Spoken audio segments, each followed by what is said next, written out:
प्यारे प्रतियोगी परीक्षार्थियों, आज मैं पुनः आपके सामने राम कृपाल आपके सामने जीएस और हिंदी की मिली-जुली चर्चाएं प्रस्तुत करूंगा। आज तारीख है 22 नवंबर 2024, दिन शुक्रवार। तो 22 नवंबर को हम प्रारंभ करते हैं। जैन धर्म के 22वें तीर्थंकर हैं नेमि नाथ। इनको अरिष्ट नेमि भी कहा जाता है।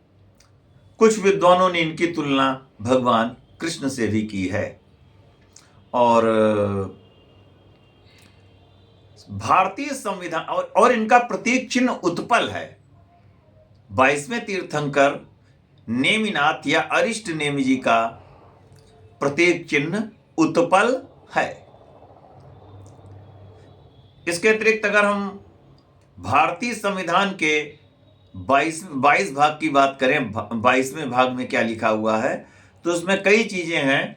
तो एक चीज ये है कि संविधान का हिंदी में पाठ जो है 22वें भाग में है। अगर अनुच्छेद की बात करी जाए तो 394 का कि हिंदी में जो पाठ किया गया है। और भाग 22 में क्या कहा गया है, भाग 22 तो मैं बता ही चुका हूं। अनुच्छेद 22 जो है, देखें 20, 22, 32 एक ही बात कही गई है। तो भारतीय संविधान का जो अनुच्छेद 22 है, यह भी कहता है कि अगर किसी को गिरफ्तार किया जाता है तो उसके पहले उसे उसका कारण बताना होगा। इसके अतिरिक्त, ये तो आप कंप्यूटर ही हैं, जानते होंगे, फिर भी मैं बता रहा हूं कि भारतीय संविधान 22 भागों में बटा हुआ है। भारतीय संविधान में कितने भाग हैं? 22। अनुच्छेद 395 और अनुसूचियां हैं 12। ये तो सबको पता है। हालांकि मूल संविधान में 8 अनुसूचियां थी। ठीक है। भारत का 22वां राज्य कौन है बताइए? सिक्किम। भारत का 22वां राज्य सिक्किम है। 35वें संविधान संशोधन के द्वारा सिक्किम को संयुक्त राज्य के रूप में भारतीय संघ में शामिल किया गया था। फिर 36वां संविधान संशोधन 1975, 36वें संविधान संशोधन 1975 के द्वारा सिक्किम को पूर्ण राज्य का दर्जा प्रदान किया गया। सिक्किम के राजा पहले चुंग्याल कहलाते थे, लेकिन चीन द्वारा हड़पे जाने के भय से सिक्किम ने 1975 में अपना विलय भारत में किया। 35वां संविधान संशोधन, 36वां संविधान संशोधन, ये मैंने आपके सामने बता दिया है। भारत में जैविक कृषि करने वाला पहला राज्य सिक्किम है। जिस समय सिक्किम को भारतीय संघ में शामिल किया गया 1975 में, उस समय प्रधानमंत्री श्रीमती इंदिरा गांधी जी थी।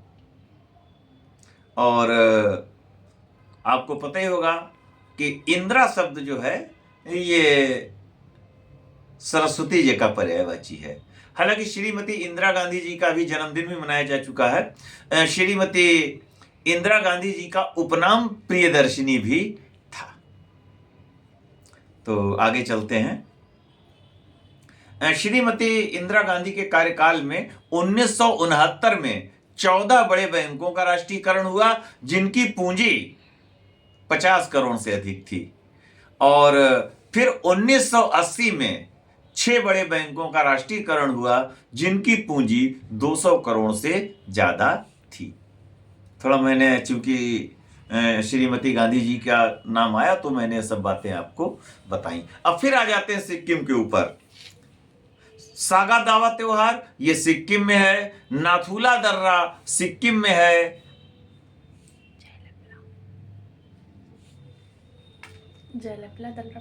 हाँ, वो भी सिक्किम में है। और क्या कहना चाहिए, कंचनजंगा ये भी सिक्किम में है, कंचनजंगा।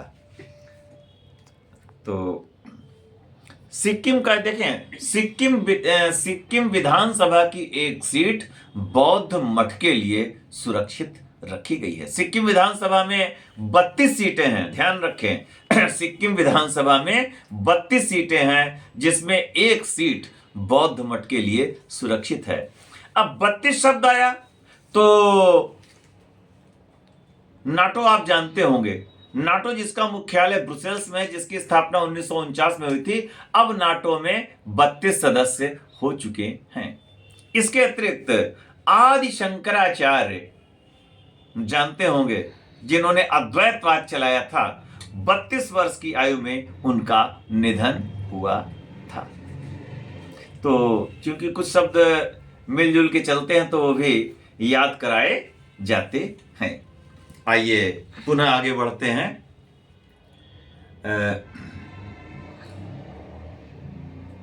पृथ्वी का कौन सा ग्रह द्रव्यमान, घनत्व व त्रिज्या में पृथ्वी के समान है? मैंने प्रश्न क्यों किया आप लोगों से? अंदाजा लगाइए, अपनी रीजनिंग, तर्क शक्ति का प्रयोग करें। शुक्र। आज शुक्रवार है ना? आज शुक्र है कि नहीं? शुक्र ग्रह में सब जो मुझे जानकारी की सबसे लंबे दिन और रात होते हैं। तो भोर का तारा शुक्र, सायंकाल का तारा शुक्र, पृथ्वी की सखा बहन शुक्र, सौंदर्य का ग्रह शुक्र। इंग्लिश में क्या कहेंगे? वीनस। ये वीनस जो है, यूनान में एक देवी हुआ करती थी, वीनस, बड़ी सुंदर थी, लेकिन थोड़ा गुस्सैल भी है। अगर उनसे, जैसा मैंने किताबों में पढ़ा है कि अगर उनसे कोई सुंदर आता तो उन्हें बड़ी गुस्सा लगती थी। एक देवी थी सीरस और एक देवी थी वीनस। तो शुक्र ग्रह को वीनस भी कहते हैं। तो शुक्र ग्रह 224.7 दिनों में सूर्य की परिक्रमा करता है। कितने दिनों में? 224.7 दिनों में सूर्य की परिक्रमा करता है। ये, हाँ, एक जानकारी और देना चाहते हैं। आज 22 नवंबर है, तो जो उत्तर प्रदेश के निवासी हैं, तो हालांकि ये तो सबके लिए है, 22 नवंबर उत्तर प्रदेश के एक पूर्व मुख्यमंत्री हुए हैं नेताजी श्री मुलायम सिंह, तो उनका जन्म दिन 22 नवंबर को मनाया जाता है। अब हालांकि वो इस दुनिया में नहीं है, उन्होंने भी लगभग 3 बार उत्तर प्रदेश के मुख्यमंत्री पद को सुशोभित किया था। नेताजी थे, उनका उपनाम है श्री नेताजी। इस समय उनके पुत्र राजनीति में है, तो आज उनका जन्मदिन है। तो भाई अब तो नहीं है, लेकिन उनको भी हम लोग हार्दिक रूप से, वो क्या कहना चाहिए, प्रणाम करते हैं। और चलिए आगे चलते हैं। आइए फिर 22 की बात आई। अच्छा एक मिनट, प्रांतों में ऐसा कौन सा सदन है जो समाप्त तो किया जा सकता है लेकिन भंग नहीं किया जा सकता? वो कौन सा सदन है? बताइए आप लोग, बताएं, आप बताएं। विधान परिषद। विधान परिषद समाप्त तो की जा सकती है लेकिन भंग नहीं की जा सकती। उत्तर प्रदेश विधान परिषद के पहले अध्यक्ष बने थे श्री चंद्र भाल। भारतीय संविधान के अनुच्छेद 169 में, क्या कहना चाहिए, 169 में जो है विधान परिषद का उल्लेख किया गया है। 169 विधान परिषद, 170 विधानसभा। इसके लिए शब्द आएगा इंग्लिश में विधान परिषद के लिए लेजिस्लेटिव काउंसिल। Legislative council. ये क्रम को आगे बढ़ाएं।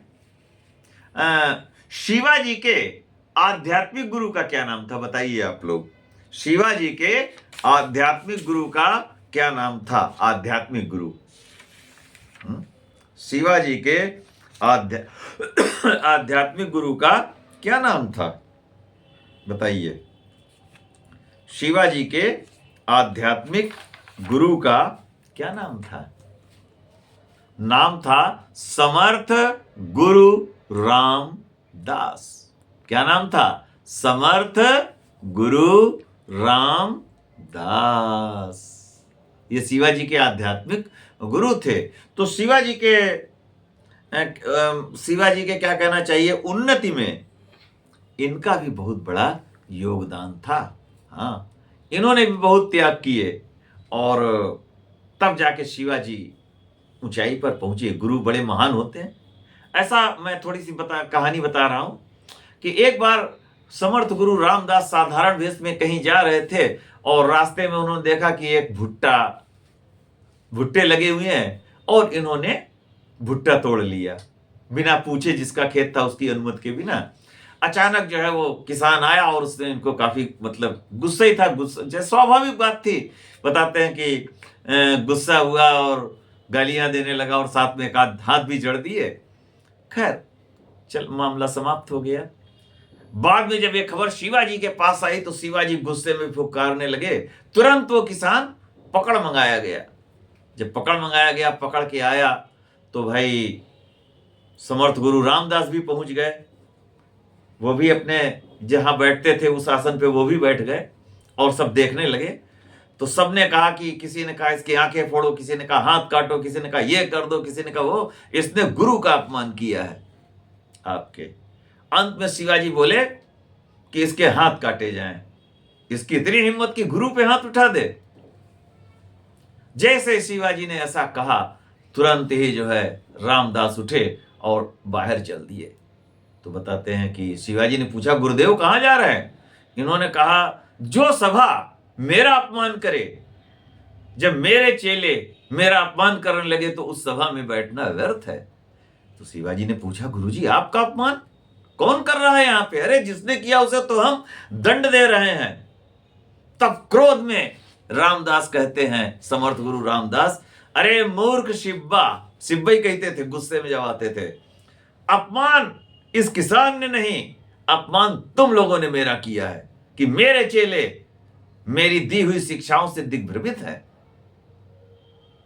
मैं तुमसे पूछता हूं शिवा, अगर तेरे राज्य पर कोई आक्रमण करे तो तू क्या करेगा? हम लोग तो, शिवाजी ने तुरंत उत्तर दिया कि हम लोग मुकाबला करेंगे। फिर बोले, बता शिवा, अगर तेरी यहां पर कोई चीज रखी हुई है और उसके मालिक से बिना पूछे कोई चीज लेता है तो क्या हुई? बोले, गुरुदेव चोरी हुई। तो कहें, अरे मूर्ख शिवा, तेरा तो राजे बनना व्यर्थ है। चोरी तो मैंने की है। क्या मैंने इस किसान से पूछा? अरे इस किसान के लिए उसकी फसल, उसका खेत जो है वो राज्य होता है, फसल पैदा करता है और उसी से तुम सबको मालगुजारी देता है, भू राजस्व देता है, जिसके दम पे तुम्हारे राज्य चलते हैं। क्या मैंने इस किसान से पूछा कि मैं भुट्टा तोड़ूं? चोरी मैंने की है, दंड मुझको मिलना चाहिए और तू इस निरपराध को दंड दे रहा है। तो आज से तू मेरा शिष्य कहलाने के काबिल नहीं है। सबने हाथ जोड़ लिए, सब खड़े हो गए एकाएक। जब उनके क्रोध को देखा, शिवाजी ने कहा, गुरुदेव आप जैसी महानता पर हम लोग नहीं पहुंच पाएंगे। आपकी जो भावनाएं हैं आप स्वयं बताइए हम क्या करें। तो कहेगा, पहले तो यह कि तू सिंहासन से नीचे उतर, अब मैं सिंहासन पर बैठूंगा और ये राजदंड मुझे दे। और समर्थ गुरु रामदास सिंहासन पर बैठे और उन्होंने कहा, अपना ही नाम लिया कि रामदास नामक साधु ने इस किसान के खेत में बिना पूछे भुट्टा तोड़ा है, तो ये दंड रामदास को मिलना चाहिए। और रामदास के शिष्यों ने जो इस किसान का अपमान किया, उसके लिए तो पहले शिवा और जितने मंत्रिमंडल के सदस्य हैं खड़े होकर के इससे माफी मांगे। गुरुदेव का आदेश, सबने तुरंत जो है माफी मांगी और कहा, पहले तो इसके हाथ छोड़ो सब लोग, सैनिकों से कहा इधर उधर हटो। फिर कहा कि चोरी मैंने की तो दंड मुझे मिलना चाहिए। तो मेरा दंड यह है कि मैं इसके खेत में साल भर काम करूंगा। अगर एक मुझको कुछ खिला देता है तो ठीक है, नहीं खिलाएगा तो मेरे खाने का इंतजाम मंत्रिमंडल और तुम करोगे। लेकिन सरकारी खजाने से नहीं, जो तुम लोगों को तनख्वाहें मिलती हैं उससे तुम लोग खर्चा उठाओगे। और इस किसान की साल भर की लगान माफ की जाती है, और वो सारा पैसा भी तुम्हारे जो मंत्री हैं, तुमको सही सलाह नहीं दे रहे हैं, अष्टप्रधान मंडल के सदस्य, वो लोग जो है अपनी अपनी तनख्वाह से गुजारा कर देंगे। तब जाके जो है सबने माफी मांगी, किसान भी चला गया, और किसान से सिंहासन से नीचे उतरकर स्वयं गुरुदेव ने माफी मांगी कि देखो तुम्हारे मेरे कारण आप तुम निरपराध पर ये बात आई। तो गुरुदेव राम समर्थ गुरु रामदास के कारण वही किसान शिवाजी के सैनिक बन जाते थे। दिन के किसान रात को शिवाजी के सैनिक बनते थे। तो उनका बहुत बड़ा योगदान है। नहीं कहते हैं, इसीलिए कबीर ने कहा गुरु गुण लिखा न जाए, गुरु महान होना चाहिए, और महान होते हैं जो अपना अपमान नहीं, शिष्य को सही राह दिखाने का काम करते हैं। तो पूरा नाम था समर्थ गुरु रामदास। हालांकि इनका वास्तविक नाम नारायण था, इनका वास्तविक नाम नारायण था। तो ये बहुत बड़ी बात हुई। तो चलिए मैं आगे बढ़ा देता हूं अपनी बात को थोड़ी, क्योंकि ये सब बातें होती हैं, बतानी भी पड़ जाती हैं। चलिए आगे चलते हैं। 1926 में गठित ली आयोग का संबंध किससे था? ली आयोग 1926 से, अंग्रेजों के काल की बात है। 1926 में गठित ली आयोग का संबंध किससे था? तो ली आयोग का संबंध था किससे? लोक सेवा आयोग। ली आयोग का गठन लोक सेवा आयोग से था। ये 1926 की बात है, तभी लोक सेवा आयोग गठित हुआ। फिर धीरे धीरे आजादी मिली तो लोक सेवा आयोग प्रदेशों में होने लगे और संघ लोक सेवा आयोग केंद्र में होने लगा। तो ये समय के अनुसार हर चीज बदलती रहती है। जो केंद्रीय स्तर की सेवाएं हैं वो अब संघ लोक सेवा आयोग कराता है, और जो प्रदेश स्तर की सेवाएं हैं ये राज्यों के लोक सेवा आयोग कराते हैं। चलिए आगे इसी क्रम को बढ़ाते हैं। ये राजभाषा आयोग का गठन किस अनुच्छेद के अंतर्गत हुआ? 344 राजभाषा गठन। और पहला राजभाषा आयोग अनुच्छेद 344 राजभाषा आयोग। देखिए, पहला राजभाषा आयोग श्री बीजी खेर की अध्यक्षता में 1955 में गठित हुआ। 1955, क्या बोला मैंने? 1955। थोड़ा आप लोग जोर से बोल दिया करें। 1955। अच्छा, 1955 में और कुछ हुआ है, बताएं। आईसीआईसीआई जो निजी क्षेत्र का बैंक है, उसकी स्थापना 1955 में हुई। और कुछ हुआ बैंकिंग मामलों से संबंधित? State bank of India. चलिए आपको बताते हैं। देखें, पहले 3 बैंकें खुली। Bank of Calcutta 1806, bank of Bombay 1840, bank of Madras 1843। 1921 में इन तीनों बैंकों को मिलाकर इंपीरियल बैंक ऑफ इंडिया की स्थापना हुई। 1921। आजादी के बाद इंपीरियल बैंक के संबंध में सुझाव देने के लिए एडी गोरवाला के नेतृत्व में एक कमेटी का गठन किया गया। एडी गोरवाला कमेटी ने 1954 में अपनी रिपोर्ट सरकार के समक्ष प्रस्तुत की।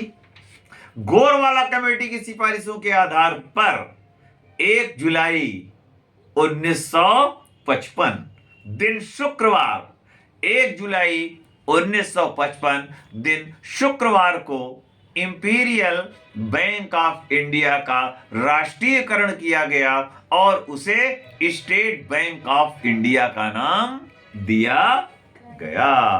देखिए, मालूम है आप लोगों को, भूल जाते। देखें मेरे प्यारे प्रतियोगी परीक्षार्थियों, बार बार मैं कभी कभी रिपीट भी करता हूं अपनी चीज, क्योंकि रिवीजन होना अति आवश्यक है। अच्छा, ये आगे कार्यक्रम को बढ़ाते हैं। भारतीय शिक्षा विभाग के अधीन वैज्ञानिक और तकनीकी शब्दावली आयोग। फिर सुन लें, भारतीय शिक्षा विभाग के अधीन वैज्ञानिक और तकनीकी शब्दावली आयोग का गठन किस वर्ष हुआ? 1961। कब हुआ? 1961 में हुआ। बाकी 1961 में तो मनुष्य ने चंद्रमा पे कदम रखा है, कल मैंने चर्चा भी की थी, और संयुक्त बैठक हुई थी, और विश्व प्रकृति के लिए विश्व कोश, इसकी स्थापना भी 1961 में हुई थी। बहुत सी बातें 61 में हुई। हाँ, एनसीईआरटी, इसकी स्थापना भी 1961 में हुई। तो देखें, ये समय समय पर ये सब चीजें, तमाम चीजें आती रहती हैं। आइए इसी क्रम को आगे बढ़ाते हैं। ये सॉरी, वैसे तो सभी ग्रह पश्चिम से पूरब की ओर घूमते हैं। सूर्य के पश्चिम से पूरब की ओर सभी ग्रह घूमते हैं। पृथ्वी भी घूमती है पश्चिम से पूरब की ओर, लेकिन एक ग्रह ऐसा है जो पूर्व से पश्चिम की ओर घूमता है। उस ग्रह का नाम है वरुण। नेपच्यून भी जिसको कहा जाता है, नेपच्यून भी जिसको कहते हैं। आइए आगे चलते हैं। ये प्रथम लोकसभा के अध्यक्ष कौन बने? जीवी मावलंकर। जबकि प्रथम लोकसभा के उपाध्यक्ष बने श्री अनंत शयनम आयंगर।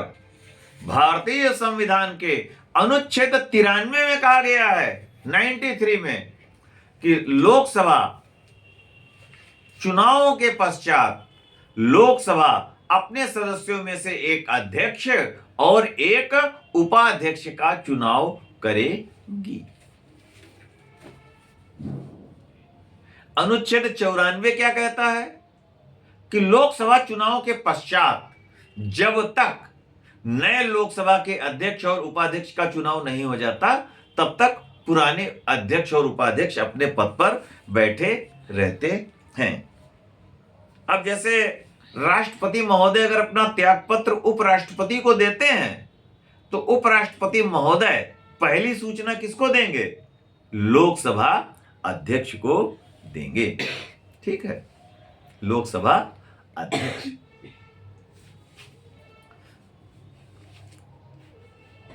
रामायण के रचयिता महर्षि वाल्मीकि का वास्तविक नाम क्या था? रत्नाकर। लेकिन बाद में जब ये सन्यासी बन गए और बड़े विद्वान हुए, तब इनको अग्नि शर्मा कहा गया। अग्नि शर्मा। दरअसल उस युग में जो लोग बड़े विद्वान होते थे उनको शर्मा कहते थे। और चूंकि बताते हैं कि जब ये साधना में बैठे और दीमकों ने इनके चारों ओर बाबियां बना ली इनके शरीर पे, इनको कुछ ध्यान ही नहीं रहा साधना के दौरान, तो लोगों ने इनको वाल्मीकि भी कहा। आम जनता जो थी उसने इनको वाल्मीकि कहकर पुकारा। बाकी तो आपको पता ही होगा। प्राचीन काल में या मध्य काल में लोग जो हैं ज्यादातर जंगलों में अपनी साधनाएं करते थे, क्योंकि वहां उनको शांति का अनुभव होता था। अच्छा, कार्बन मोनोऑक्साइड जो है जहरीली होती है, पता ही होगा आपको।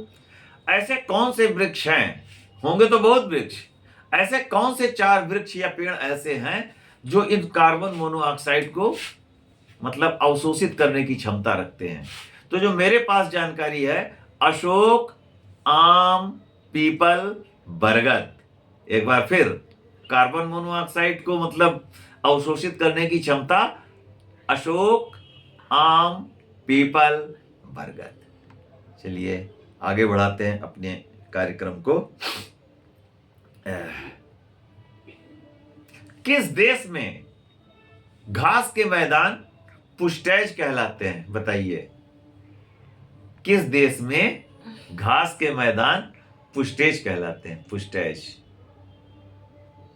याद करिए।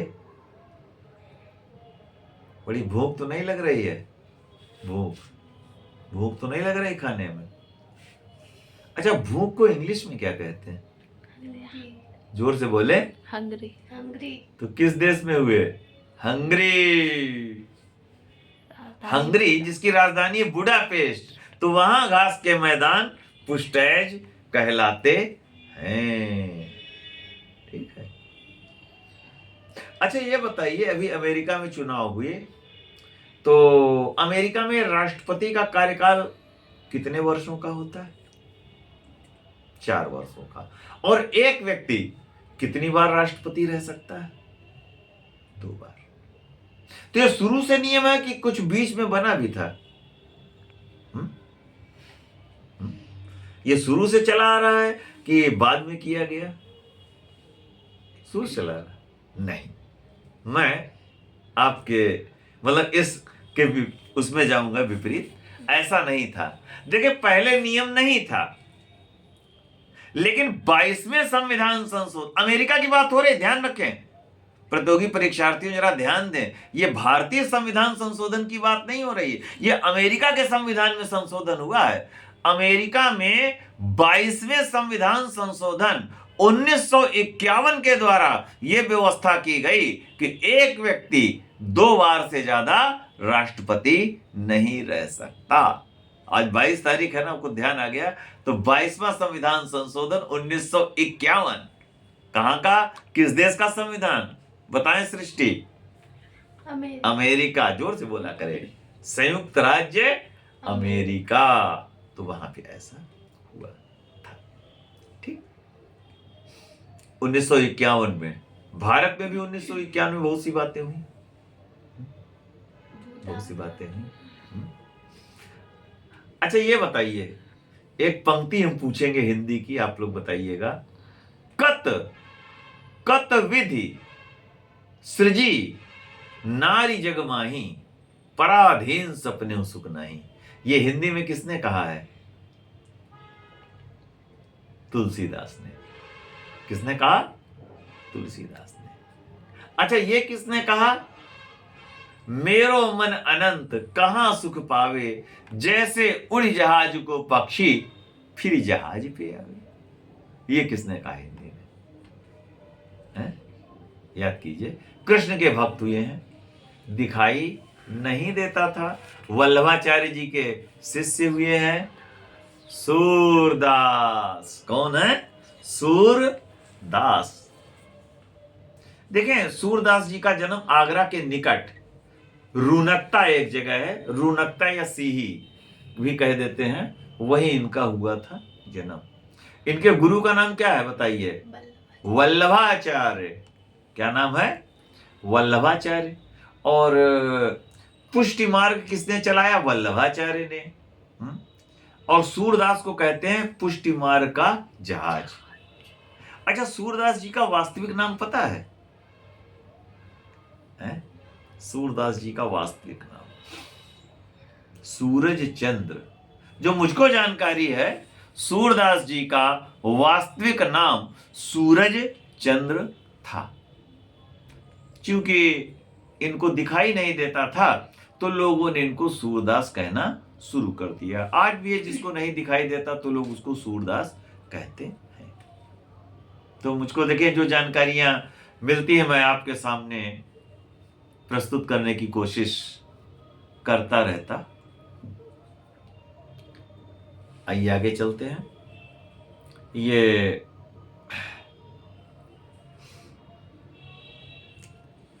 हिंदी में हिंदी के किस विद्वान का नाम, उपनाम, नाम तो असली कोई और है, किस विद्वान का उपनाम कलाधर है? मालूम है?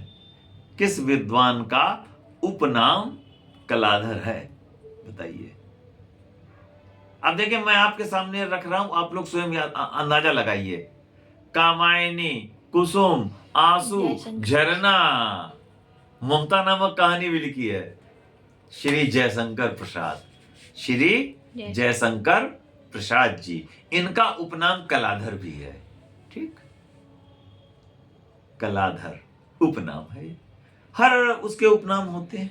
ठीक, देखिए कोशिश होती है कि मैं सबकी मिली जुली चर्चाएं करता हूं, तो उसमें एक ये भी आ जाता है। और चलिए फिर आगे बढ़ाते हैं अपने क्रम को। ये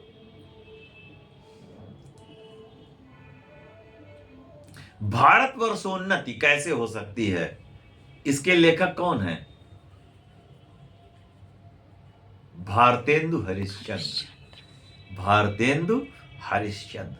भारतेंदु हरिश्चंद्र जी का जन्म 9 सितंबर 1850 में हुआ था। 9 सितंबर 1850 में हुआ था। और इनका जन्मदिन 9 सितंबर लघु पत्रिका दिवस के रूप में मनाते हैं, जिसमें इनकी एक कृति है भारतवर्षोन्नति कैसे हो सकती है। लिखी तो इन्होंने बहुत कुछ है, भारत दुर्दशा भी इन्होंने लिखी है और भी तमाम चीजें लिखी। और जहां तक मुझे जानकारी है, हिंदी रंगमंच के जनक यही माने जाते हैं। हिंदी रंगमंच के जनक जो हैं भारतेंदु जी माने जाते हैं। और 1850 में जन्म हुआ, तो यानी उस समय लॉर्ड डलहौजी का कार्यकाल चल रहा होगा। हाँ सृष्टि, नींद आने लगी? पता है किसका कार्यकाल चल रहा था? लॉर्ड डलहौजी का कार्यकाल चल रहा था। और 1885 में इनकी डेथ हुई थी, मृत्यु हुई। 1885 में इन्होंने इस संसार से अलविदा ली, यानी इनका देहावसान हुआ 1885। तो उस समय लॉर्ड डफरिन का कार्यकाल था। लॉर्ड डफरिन का कार्यकाल था। अच्छा बताओ 1885 में किसकी स्थापना हुई? भारतीय राष्ट्रीय कांग्रेस। भारतीय राष्ट्रीय कांग्रेस की स्थापना 1885 में। अब देखें ये जो वनडे कंपटीशन होते हैं, इसमें कैसे एक प्रश्न को दूसरे प्रश्न से जोड़ा जाता है, यही सब कलाएं होती हैं। अच्छा आइए, सार्वजनिक धन का प्रहरी किसे कहते हैं? सार्वजनिक धन का प्रहरी बताइए। सार्वजनिक धन का प्रहरी नियंत्रक एवं महालेखा परीक्षक, इंग्लिश में कहेंगे controller and auditor general of India, CAG, short form CAG कहेंगे। तो इनका कार्यकाल होता है नियुक्ति के 6 वर्ष या 65 वर्ष की आयु, जो पहले पड़ जाए। नियुक्ति के 6 वर्ष या 65 वर्ष की आयु, जो पहले पड़े। अभी हाल ही में आज तारीख है 22, कल 21 तारीख को 21 नवंबर 2024 को नए सीएजी यानी controller and auditor general of India या नियंत्रक एवं महालेखा परीक्षक बने मिस्टर के संजय मूर्ति। के संजय मूर्ति।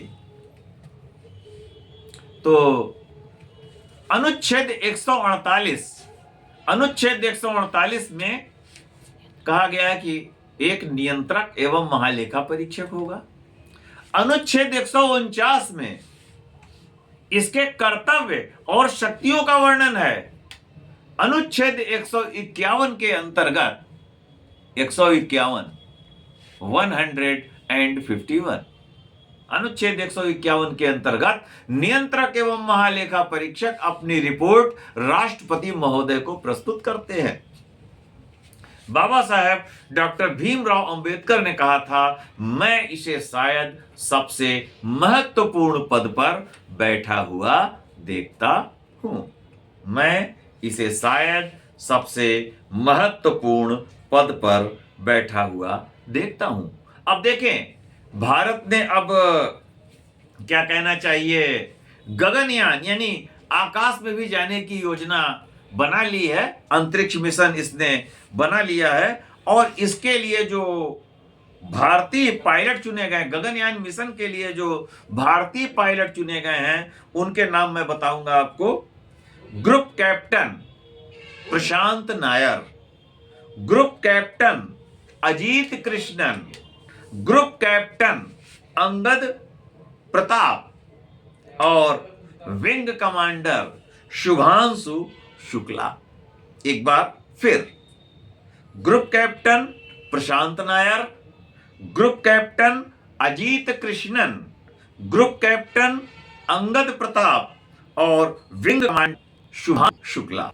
तो ये 4 लोग जो हैं मतलब ज्ञान के लिए चुने गए। ये सब वायुसेना वाले ही ज्यादातर उसमें जाते हैं। भारतीय परमाणु कार्यक्रम, इसके जनक भारत में हैं डॉक्टर होमी जहांगीर भाभा। डॉक्टर होमी जहांगीर भाभा। अब धीरे धीरे समय का समापन हो रहा है, इसलिए मैं अपनी वाणी बस एक आध प्रश्नों के बाद अपनी वाणी को विराम दूंगा। एक आध प्रश्न और फिर उसके बाद वाणी जो है शांत होगी, लेकिन कार्यक्रम तो चलते हैं और चलते ही रहेंगे।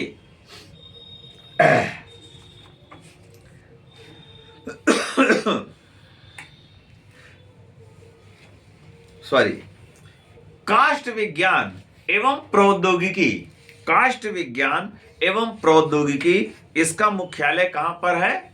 काष्ठ विज्ञान एवं प्रौद्योगिकी, इसका मुख्यालय है बेंगलुरु। इसका मुख्यालय बेंगलुरु में है। और आइए, जनसंख्या का अध्ययन विज्ञान की किस शाखा में करते हैं? जनसंख्या का अध्ययन विज्ञान की किस शाखा में करते हैं? डेमोग्राफी। डेमोग्राफी, इसमें जनसंख्या का अध्ययन किया जाता है, डेमोग्राफी। तो मेरे प्रतियोगी परीक्षार्थियों, मैं राम कृपाल अपनी वाणी को विराम देता हूं। धन्यवाद।